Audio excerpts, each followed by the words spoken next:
Hey, I'm Cheryl Fidelman, the Conscious Codependence Coach, and I'm here to remind you that your relationship with yourself is where it all begins. Today's video is on codependency and overthinking.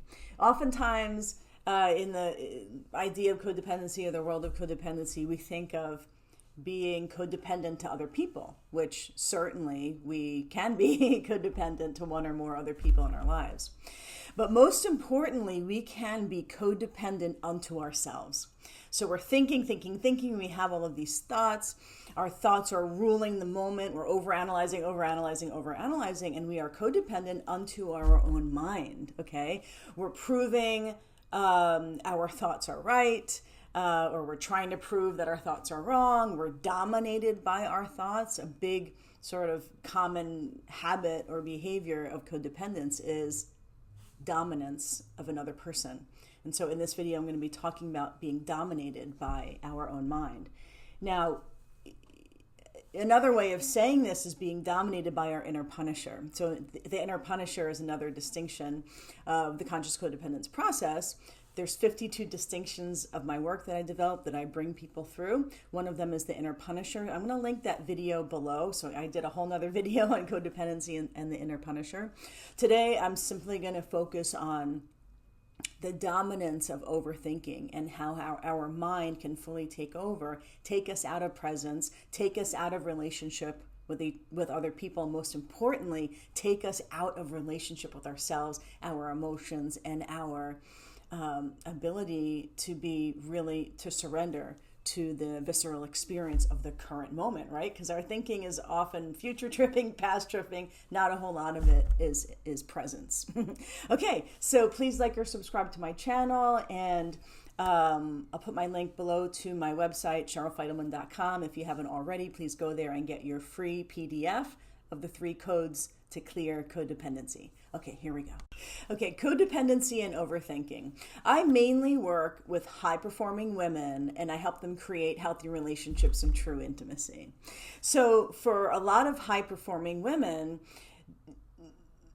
I mean, we're just, master analyzers, okay? Analyzing. And so for some areas of your life, that mastery of overanalyzing probably really works really well for you, right? Either at your job or logistics at home, just in the world of logistics, in the world of planning, in the world of figuring things out and getting to the next thing and moving on, right? Not slowing down. Overanalyzing can be just a majorly productive tool that really serves you. But when it comes to interpersonal relationships, overanalyzing will just destroy connection with others, and most importantly, destroy connection with ourselves.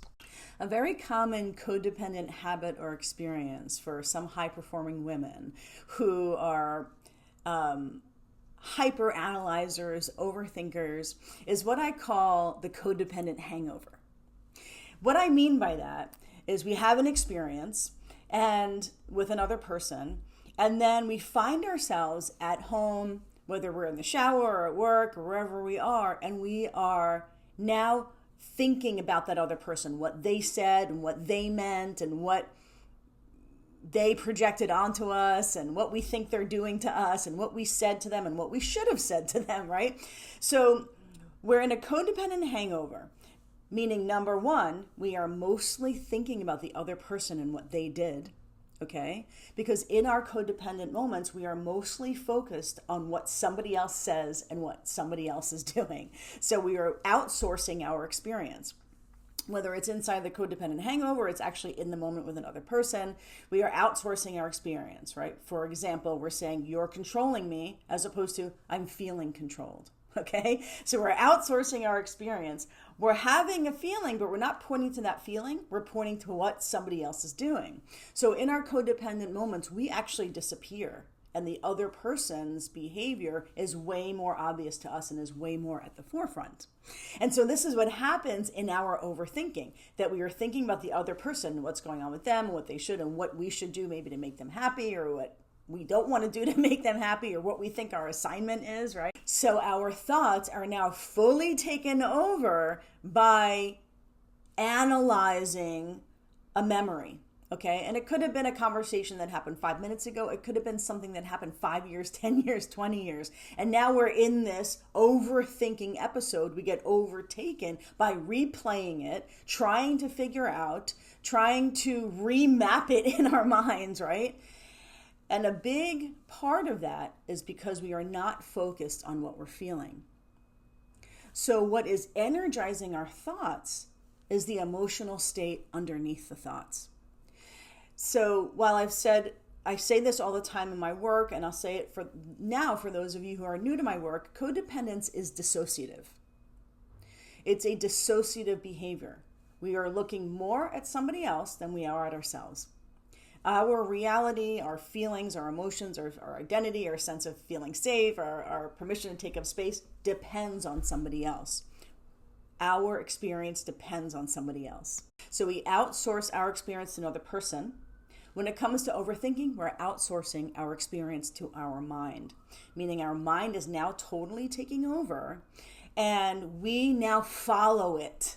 Okay? So now we become like a puppet to our own mind. We follow our mind. We let it take us. We are codependent unto our mind. Now, in the conscious codependence process, I bring us back down into our body so that we can actually find our emotional state. Most of the time, we're thinking because we're having a feeling, which might be, I'm confused, I'm sad, I'm scared, I'm happy, I'm joyful. I don't feel seen, I feel not heard, right? And so emotions are simple. When we can get to the emotion, it is simply the grounded experience that we're having. The mind takes us away from our body and makes things massively complicated and gives us the illusion that we're going to figure out our emotional state. Well, if I just figure this out, then I'll feel better. If I just figure this out, then I'll find the thing to say to the other person to make them feel better, right? Or if I just figure this thing out, that I won't be such a victim, right? Or I'll finally figure out the thing to say to that person, right? And so it's the illusion that we're actually going to figure something out. So we are giving our existence, we're giving the moment to our mind. So in codependence, when we're with another person, we give our experience to a person. When we're with ourselves and we're overthinking, we're giving our experience to our mind.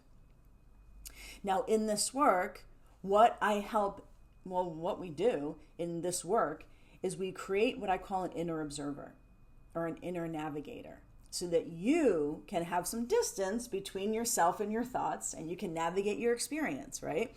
Like, okay, now I'm navigating to my mind. I'm focused on my mind. I'm noticing my thoughts. Now I'm going to navigate to my emotions. Now I'm going to navigate to my sensations. Because if you don't navigate your inner experience will navigate you, okay? I promise you. If we don't navigate, myself included, if I don't navigate my own experience, if I don't go, I'm in my mind, let me now steer this ship to my emotions. Now let me steer this ship to my sensations. Now I'm embodied. And it's really easy for the mind to take the wheel again, and the energy just goes back up to the mind. But in this work, we become deeply embodied in any given moment, that we can steer our inner experience to our body, which is really the grounded, most vulnerable place that we can be experiencing life from. Codependence with another person or people is the illusion of connection, okay? Codependence with our mind is the illusion of connection. It's the illusion of connection with self. It's the illusion that it's actually going to take us somewhere. Now, maybe a small percentage of the time you spend time in your thoughts and you actually figure something out that brings you some liberation and freedom and solves a problem for you. So that's great. A good portion of the time we are in an automatic reaction and we are stuck in a cognitive traumatic pattern that we think is real. But it's really a regressive patterning. So here we are in a regressive act, following the regressive patterning of our mind. When we bring our energy down into our body and into our emotions and sensations, that's where our true wisdom is. That's where our true intuition is. That's where we truly can steer our life and our relationships, our self-freedom, our voice, our permission to speak. Truly steer ourselves into living from the point of view of our talents, gifts, and passions, and not trying to make things work that don't work, right? Not trying to make other people into what they're not, right? Not trying to make people hear things that they don't have the ability to hear. Not trying to make people see things that they don't have the ability to see, right? Because when we're stuck in our mind, we are creating Rubik's Cubes and trying to undo these deep Rubik's Cubes instead of letting it go and surrendering to our body, okay? That's our femininity. The expanding the threshold to sit and surrender into all that we can feel emotionally and sensorially. And I think for whatever gender one identifies as, our femininity is in our emotions and our sensations. Our masculinity is in our thoughts, right? And in our ability to analyze. And like I said, while that works probably really well for you in some areas of your life, it's not working in interpersonal relationships. And most importantly, it is pulling you out and taking you out of relationship with yourself. And your relationship with yourself is where it all begins.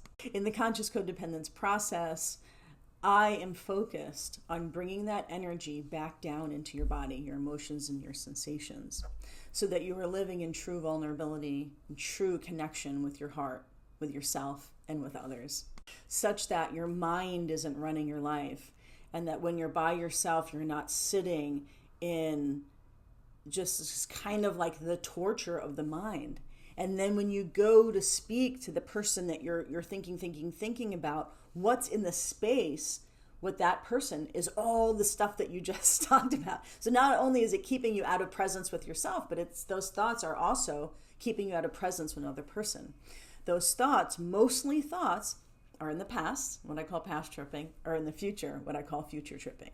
Codependence is in the future. Codependence is in the past. Intimacy and connection is presence.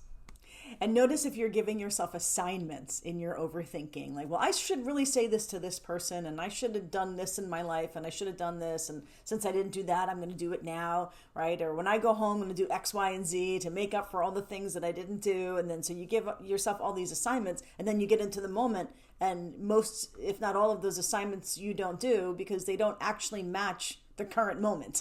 So remember, if you don't navigate your inner world will navigate you. If you haven't already gotten your free PDF of the 3 codes of conscious codependence, please go to my website and get your free PDF. It's my birthday month, so in my birthday month, I offer the community discounts on my program. So if you're interested in my programs, come see me for a free consultation. Depending on when you're watching this video, our free and monthly conscious codependence class is next week. It's the 3rd Thursday of every month. The community gets together, and it's usually based on an article or video that I put out that month. So you can register for free. It's a Zoom class. You can use the Zoom link that I put below.